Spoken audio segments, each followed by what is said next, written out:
Hey guys, WireCare is going plumb crazy with Joe's 1969 Plymouth Roadrunner.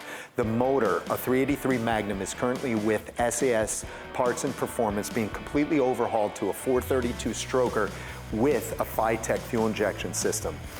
The original Torque Flight 727 Trans has been completely rebuilt by our friends at GearStar.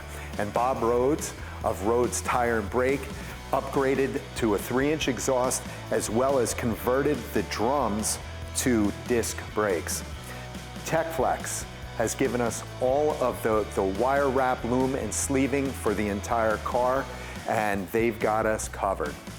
Jim Turkowski of Wireworks helped us out and got us hooked up with an American auto wire wiring harness complete for this car, as well as all of the POR 15 paint that we needed to coat the undercarriage as well as the engine bay. If you want to see this car in person, you got to get to the TechFlex booth at SEMA. Otherwise, follow along on this page as well on Facebook and Instagram. We've got a lot more to come. See you there.